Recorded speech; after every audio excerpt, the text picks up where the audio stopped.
안녕하세요, 신작가입니다. 일본의 홋카이도 지역에서 나오는 우유에서도 세슘이 검출되었다는 뉴스가 나오고 있습니다. 최초 뉴스 공장에서 이 사실을 이야기해서 이 부분이 크게 화제가 되고 있습니다. 뉴스 공장의 내용을 잠깐 들어보시겠습니다. 일본의 방사능 문제, 일본 언론들이 제대로 다루지 않아서 저희가 다룹니다. 최근에 일본에서 시판 중인 분유에서 세슘이 나왔다고 합니다. 이 문제 한번 짚어보겠습니다. 제가 이 내용을 봤더니 홋카이도 분유에서 세슘이 검출됐다. 근데 홋카이도면 최북단이고 후쿠시마는 한 중간쯤 되니까 굉장히 멀리 떨어진 곳 아닙니까? 여기서 세슘이 나온 것도 문제가 됩니까? 그 홋카이도 뿐 아니고 아마 일본 전체에서 나오고 있었을 거다라고 저는 생각을 하는데요. 지금 일본 국토가 오염이 돼 있기 때문에 뭘 먹더라도 이제 세슘을 소들이 먹는다 이렇게 보는 게 맞을 것 같습니다.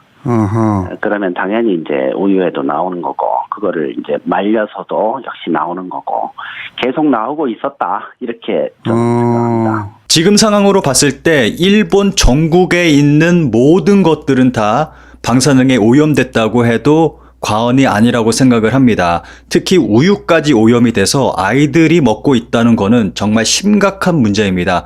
그럼에도 불구하고 제가 일본 뉴스를 검색을 했을 때 단 하나의 뉴스도 찾아볼 수가 없었습니다.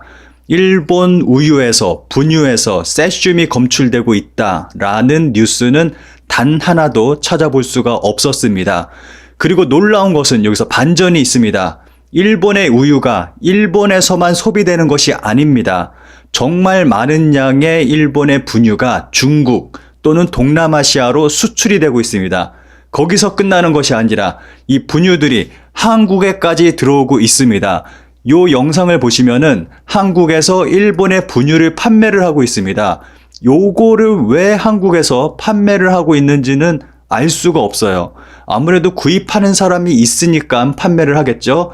심지어는 글리코사의 분유까지 판매를 하고 있습니다. 글리코사 같은 경우는 글리코사에서 만들어지는 제품에 들어가는 우유는 전부 다 후쿠시마 쪽에서 나오는 우유를 사용을 하고 있습니다. 그런데 글리코사 제품까지 한국에서 판매를 하고 있고 구입하는 사람이 있는 것으로 보여집니다. 특히 내부 피폭 같은 경우는 유아가 먹었을 때의 인체에 미치는 영향은 성인의 20배 에 달합니다. 그렇기 때문에 굉장히 심각한 피해를 입을 수가 있습니다. 그리고 최근에 일본을 덮친 태풍으로 인해서 여기저기에 쌓아놓은 방사능 오염토가 뒤죽박죽이 돼서 일본 전국이 모두 오염이 된 상태입니다. 이렇게 봤을 때 일본에서 나오고 있는 모든 농수산물은 오염됐다고 볼 수가 있습니다. 그 가운데 한국에서 이렇게 일본 분유를 수입하고 있는 건 정말 충격적이지 않을 수가 없습니다. 왜 이 분유들을 한국에 수입하는 거고 누가 이걸 아이들에게 먹이고 있는 것일까요?